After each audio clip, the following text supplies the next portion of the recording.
नमस्कार मित्रों, मैं चंद्रशेखर।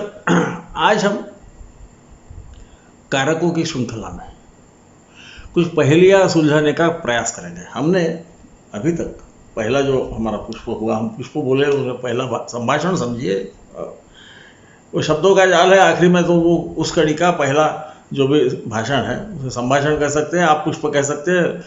हम सहसा संभाषणों की माला की संकल्पना करते हैं। तो हमने पहले कारक क्या है ये इसके पहले संभाषण में जान लिया है। ये दूसरा संभाषण।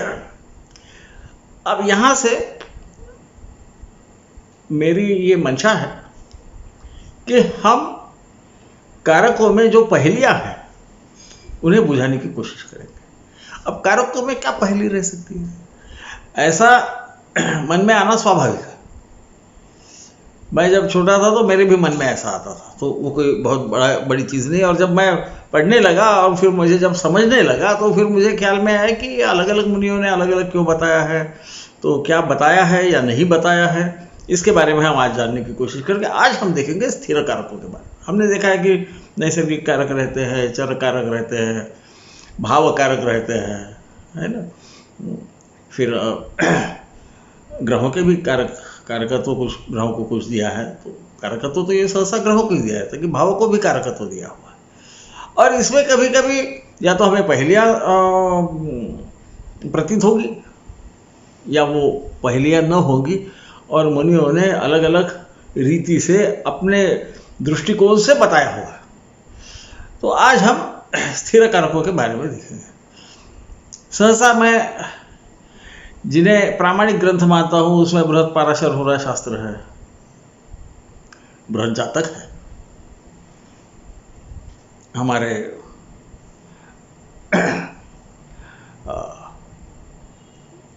जैमिनी जी हैं। इनको सबको हम सहसा ऐसा मानते हैं कि ये प्रामाणिक है। अब यदि ये प्रामाणिक है तो प्रश्न ये आता है कि क्या इन्होंने वाकई कुछ अलग अलग बताया है। तो देखिए, सहसा जो हमारे विद्वान हैं वो ये मानते हैं कि पिता का कारक सूर्य होता है।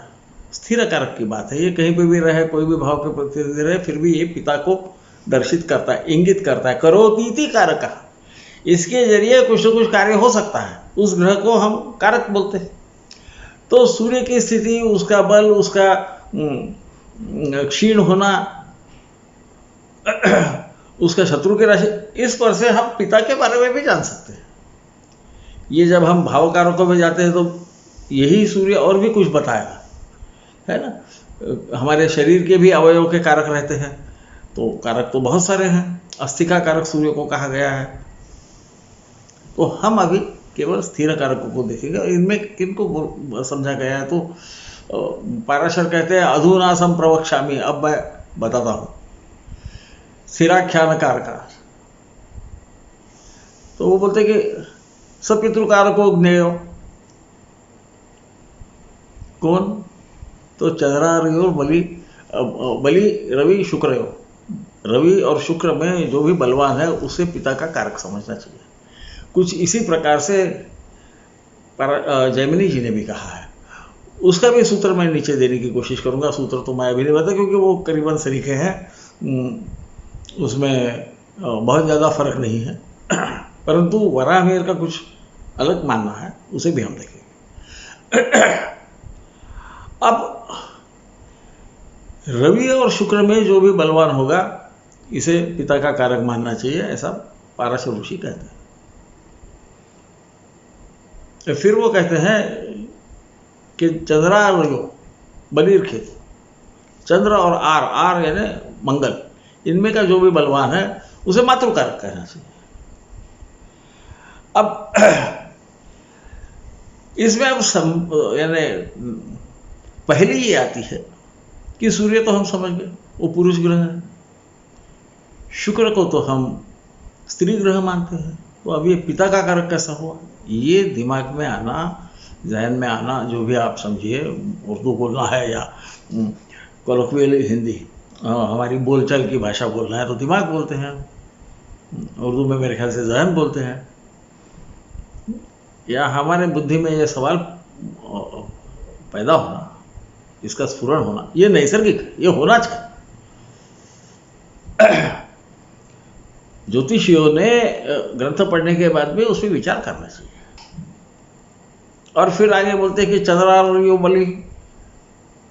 अब चंद्र और आर में का जो ज़्यादा शक्तिशाली है उसे मातृ संज्ञक कहा गया, उन्होंने मातृकारक कहा गया। अब यहाँ चंद्र स्त्री ग्रह है, ये तो हम समझ सकते हैं। आर यानी मंगल, ये तो पुरुष ग्रह है, ये क्रूर प्रवृत्ति है, तो ये माता कहाँ से आ गया, ये हमें लगना चाहिए। हम आगे भी जाएंगे बाद में, मुझे इसके बारे में मैं किस दृष्टि से देखता हूँ वो आपको बताने का प्रयत्न करूँगा। फिर वो बोलते हैं भवतो भगिनी शाल कनीयान जननी इतिपि। तो फिर बोलते हैं कि इधर तो आर को मातृकारक बोला, फिर बोले कि भौम जो है, भव यानी भूमि का पुत्र अर्थात मंगल, ये भगिनी, शाल यानी साला, पत्नी का भाई, कनीयान जननी इति अपि। अब ये कनीयान जननी का मतलब छोटी माँ भी हो सकती है, जिसका मतलब सौतीली माँ हो, ये भी संभव है। ये है ऐसा मैं नहीं बोल रहा हूँ। और कनीयान का कुछ लोगों ने ऐसा अर्थ किया है कि कनीयान यानी इसका जो छोटा भाई है ना, हम क्या बोलते हैं उनको, अनुज बोलते हैं, है ना, क्या अग्रज बोलते हैं, तो वो है। ऐसा भी अच्छा, संस्कृत में ये दोनों भी सही हो सकता है। कनीयान जननी हो सकता है, या कनीयान अलग है और जननी अलग है। कनीयान का कई बार संबंध कनीयान पुत्र बोलते हैं, कन्या का पुत्र। ऐसी एक, यदि आप एस्ट्रोलॉजी में यानी ज्योतिष में और पढ़ोगे तो आपको ख्याल में आएगा कि कन्यान पुत्र, या धर्मशास्त्र पढ़ोगे तो पुत्रों की जो उन्होंने व्याख्या की है उसमें 8 प्रकार के पुत्र दिए हैं। उसमें से एक कन्यान पुत्र भी है, जो कि पुत्री को विवाह के पहले यदि पुत्र हो गया तो पिता ये बोलता है ये मेरा ही पुत्र है, उसे पुत्र के समान ही पुत्रवत ही पालता है, तो उसको कन्यान पुत्र कहते हैं। तो फिर ये कन्यान जननी एक भी हो सकता है, ये भी हमें सोचना पड़ेगा, है ना। ऐसा तो हम भौम को यानी मंगल को भ्रातृकारक मानते हैं, और भ्रातृकारक में भाई और बहन दोनों भी आते हैं। फिर ये शाल कहाँ से आ गया, साला कहाँ से आ गया, है ना, तो वो तो बंधुवत है, इसलिए वो भी हम समझ सकते हैं कि साले को भी यानी जो पत्नी का भाई है या पति का भाई है, ये यदि स्त्री की कुंडली होगी तो नैसर्गिक है कि वो पति का भाई हो जाएगा। तो ये तो हम समझते हैं। पर फिर जननी, हाँ, ये जननी तो पहले मातृकारक में बता दिया है, तो फिर से यहाँ जननी बताने का क्या प्रयोजन है, ये हम सोच सकते हैं। इसे आप जरूर, आप भी सोचिए, इस पे विवेचना करके, विश्लेषण करके समझने की कोशिश कीजिए। कुछ नया समझा तो मुझे भी बताइए, मेरा भी ज्ञान बढ़ेगा। मैं ये जो संभाषण करता हूँ आपसे, तो इसमें मैं भी ज्ञान लेता हूँ। आपको ऐसा लगता होगा कि मैं ज्ञान देता हूँ, पर मुझे मालूम है कि आपके प्रश्नों से मुझे ज्ञान प्राप्त होती है, क्योंकि मुझे भी देखना पड़ता है, सोचना पड़ता है। और ये सोचना जो है, यही ज्योतिष की का मूल है, ऐसा मैं समझता हूँ। कोहम से हमारा धर्म शुरू होता है, ये वेद का एक हिस्सा है, वेदों के चक्षु है। तो हमने किसी भी प्रश्न को, कुछ भी जो कहा गया है, उसके गहराई में जाने की कोशिश करना चाहिए।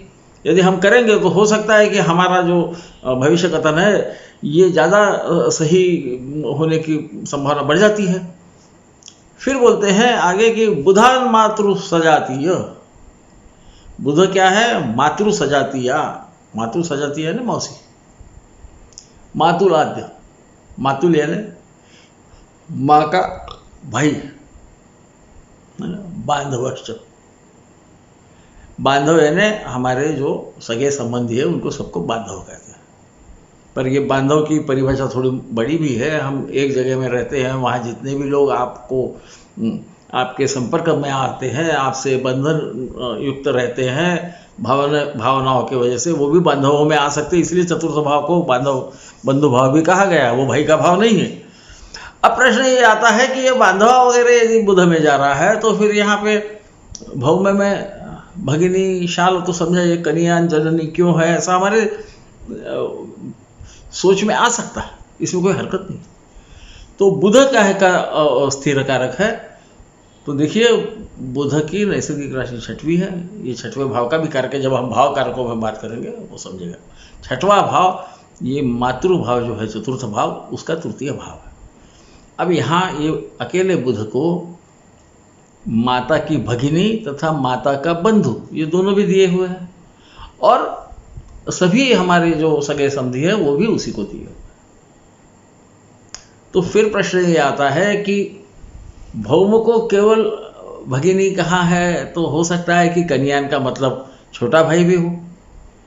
ये असंभव नहीं, पर इसे आप सोचिए, क्योंकि हम बाद में चंद्रार या बलि जो है उसकी तरफ जाएंगे, और फिर शुक्र और रवि का क्या संबंध है इसे देखने की कोशिश।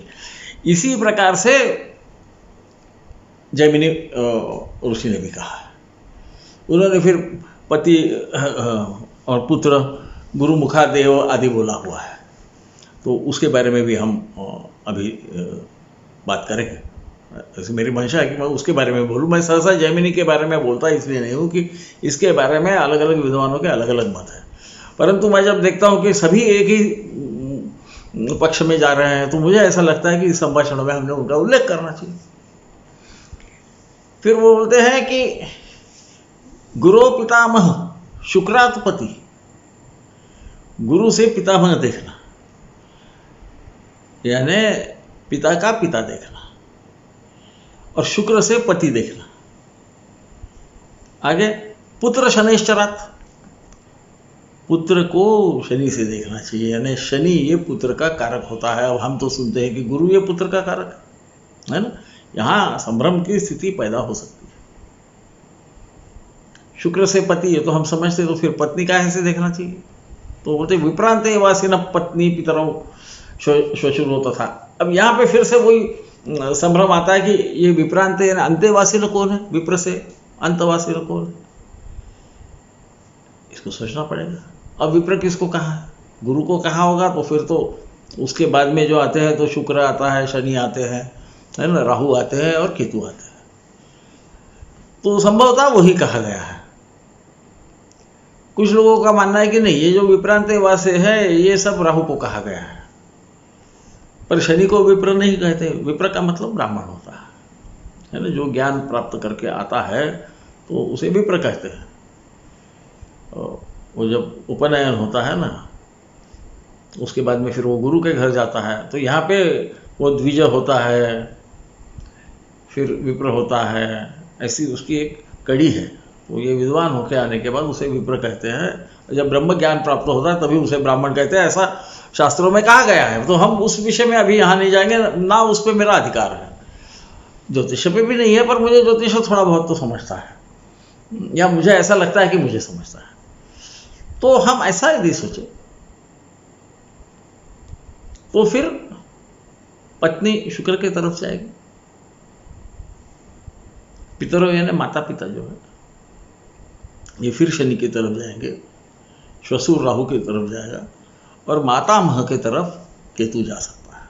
यानी ये ग्रह उनका प्रतिनिधित्व कर सकते हैं, कारण इनको तकलीफ होने से, इनके पुष्ट होने से उनकी स्थिति को हम समझ सकते हैं। एते जो स्थिर कारका करके वो श्लोक खत्म होता है। अब हम देखते हैं कि आचार्य जैमिनी ने क्या कहा। तो हम पाते हैं कि जैमिनी जी ने भी करीबन इसी तरह से कहा है।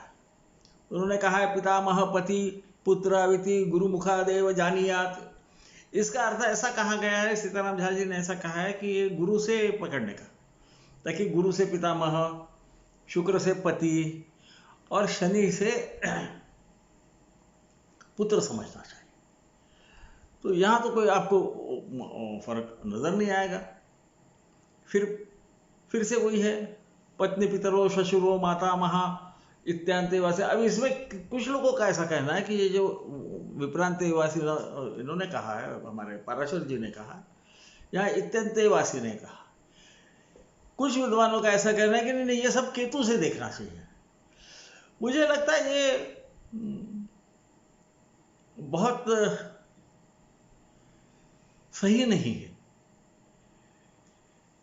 मैं अभी भी ये समझ रहा हूं कि विप्र का अर्थ हम ब्राह्मण यदि ले तो शुक्र को भी ब्राह्मण कहा गया है, परंतु गुरु को ब्राह्मण ज़्यादा माना जाता है। ब्रह्म जानाति ब्राह्मणा, और ज्ञान का तो प्रतिनिधि गुरु है, तो इसीलिए इसी प्रमाण में हमें चलना पड़ेगा कि गुरु के बाद में शुक्र आता है, फिर पितरों आते हैं, माता पिता आते हैं, फिर ससुर आता है आदि, जैसा कि हमने पहले बताया। अच्छा, ये तो हो गया। पर हम तो जो जानते हैं कि भाई गुरु पति कारक होता है, शुक्र दारा कारक है, तो वो पति और पत्नी दोनों का कारक होता है। हम तो ऐसा ही समझते हैं, जो सही भी है, क्योंकि यहां पर भी ऐसा कहा गया है। शुक्राधिपति ही कहा गया है, पर कहीं कहीं गुरुमुखादेव का दूसरा भी अर्थ हो सकता है कि पितामह, पति, पुत्र, ये सब गुरु से देखना चाहिए। ये ज्यादा संभव है, क्योंकि हम गुरु को पुत्र कारक भी कहते हैं। तो अब प्रश्न यह है कि और कुछ मत है क्या? तो और कुछ मत है जो ज्यादा ग्राह्य है, जो वराहमिहिर ने कहा है, दीवार का शुक्रो पितृमातृ संध्या को, ऐसा करके वो कहते हैं शनैश्चर इंदु, है ना, निशित विपर्यात। तो इसका मतलब यह है कि यदि दिन में जन्म है तो सूर्य को पितृकारक समझना चाहिए, रात्रि का जन्म है तो शनि को पितृकारक समझना चाहिए। उसी प्रकार रात्रि का जन्म यदि है तो चंद्र को मातृकारक समझना चाहिए, और दिन का जन्म है तो शुक्र को मातृकारक समझना चाहिए। अब ये हम समझ सकते हैं कि पुरुष ग्रह और शनि, हालांकि उसे हम क्या कहें, उसको हर्माफ्रोडाइट अंग्रेजी में कहते हैं, हम उसे नपुंसक कहते हैं, परंतु वो पुरुष नपुंसक माना गया, ऐसा भी कुछ लोगों का मानना है। तो यहाँ पर तो हम समझ सकते हैं। और फिर सूर्य ये दिन में बलि रहता है, शनि ये रात्रि में बलि रहता है, ये भी हम समझ सकते हैं।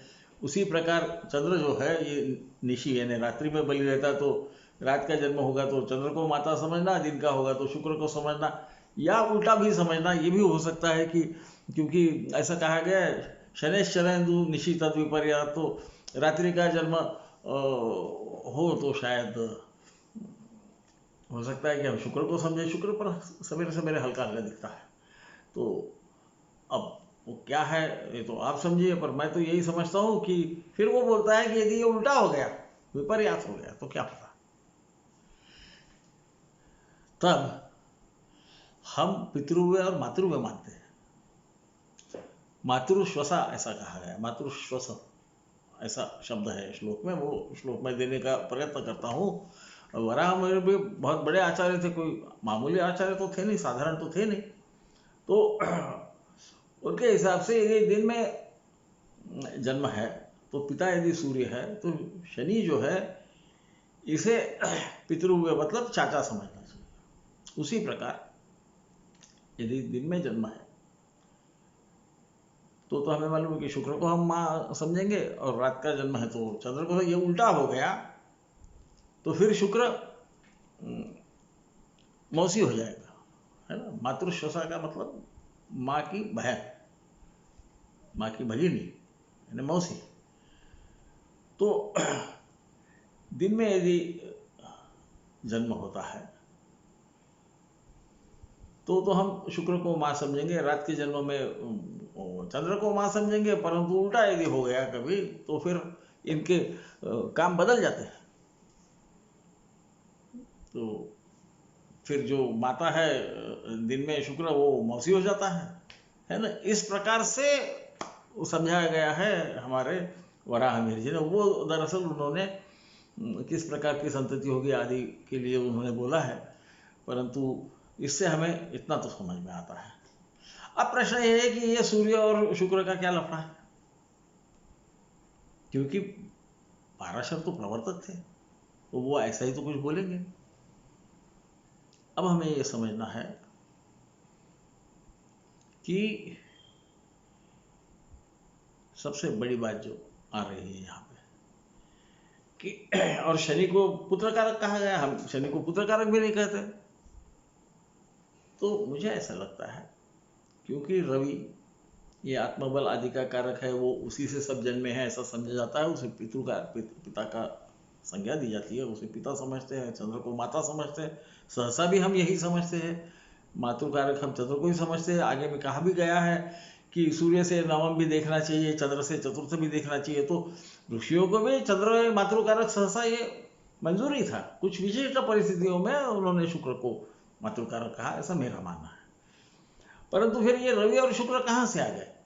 तो ये शुक्राणु से संबंध होना चाहिए।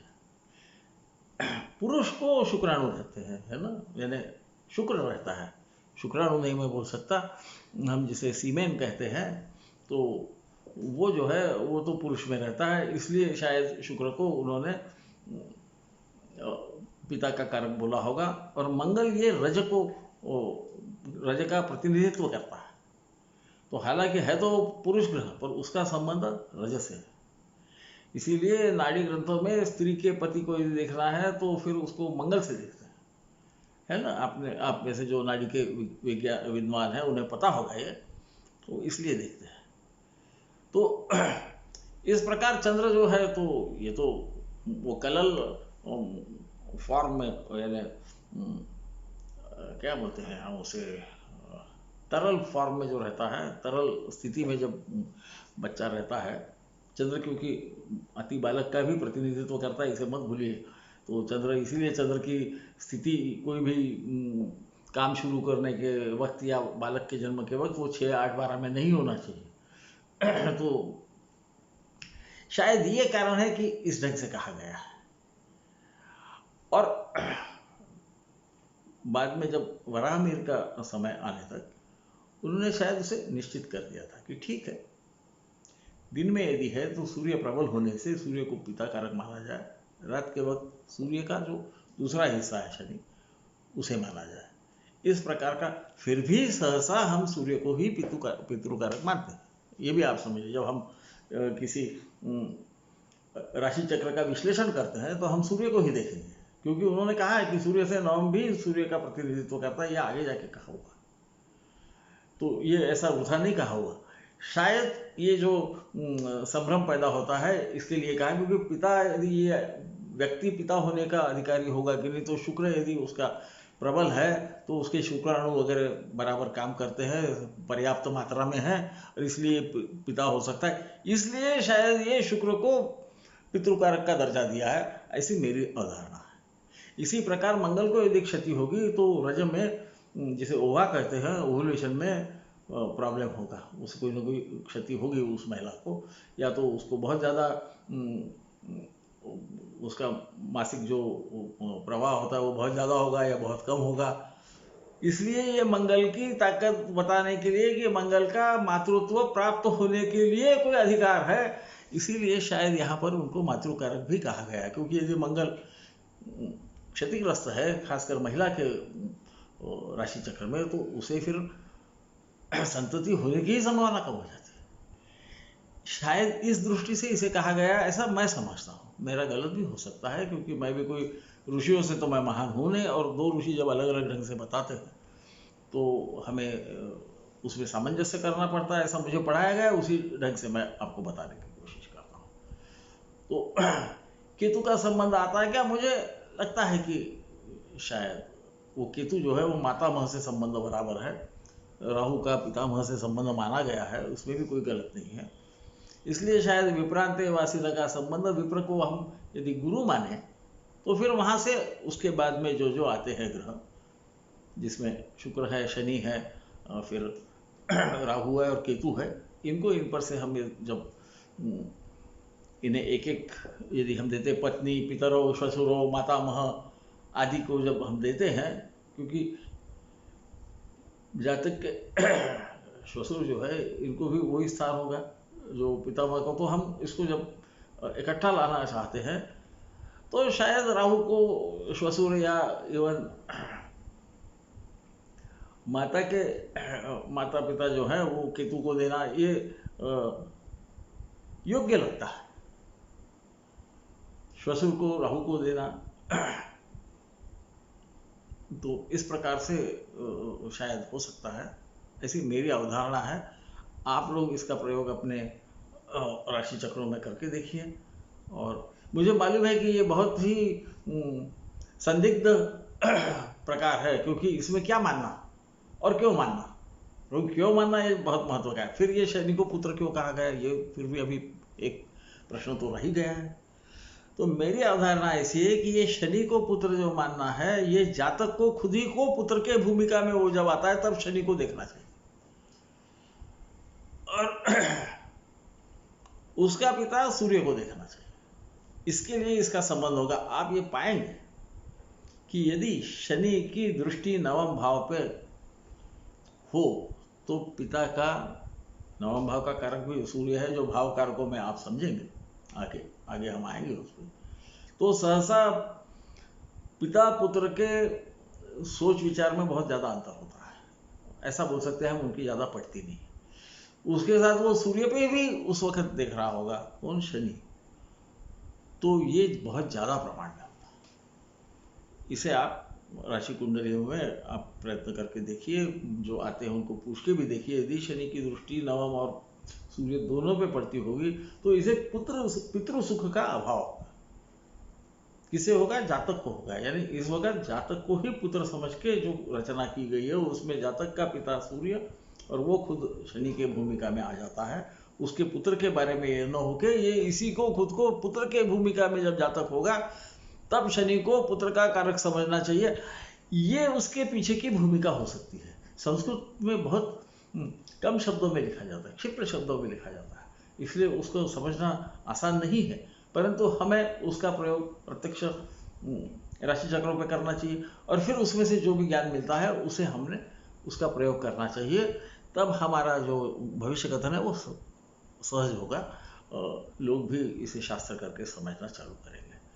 तो इसलिए मैंने ये सब, हो सकता है कि आपको ये थोड़ा सा मैं संदिग्ध बोल रहा हूँ ऐसा लगे, पर ऐसी मेरी आदत नहीं है। आप लोग अभी तक जान गए हो मैं क्या बोलता हूँ। तो बलि रवि शुक्र योग का संबंध पितृकारक से इसलिए है कि इसको रवि को आत्मकारक का भी ग्रह माना जाता है, उसको आत्मकारक भी है, वो आत्मबल का उसका संबंध आता है। और जब ये प्रजनन की क्रिया होती है तो आत्मबल पुरुष को लगता है। तो मैं जो बोलता हूँ वो शायद आप लोग समझ जाएंगे, मैं इससे ज़्यादा यहाँ नहीं बोलता। और शुक्र जो है, शुक्राणु यदि कम होंगे तो उसको पुत्र होने की संभावना कम हो जाएगी। इस संदर्भ में इसे बोला होगा, वरना उनको आगे जाके फिर से अलग अलग ढंग से बताने की कोई ज़रूरत नहीं थी। ना तो दिन में सूर्य और शाम में शनि, ये आचार्य वराहमिहिर को बोलने की ज़रूरत नहीं थी, है ना। तो क्योंकि शायद शनि और शुक्र इनकी प्रकृति भिन्न है और इनका दिन में और रात में जो अधिकार रहता है उसके बारे में बोला होगा, इसलिए उन्होंने उसका संबंध वहाँ जोड़ा। पर आगे जाके आप जब भी देखोगे तो सूर्य से नवम भाव भी पिता के बारे में बोलता है, ये बोला जाएगा। बुध से षष्ठ भाव, ये मातुल घराने के बारे में बोला, ये बोला जाएगा।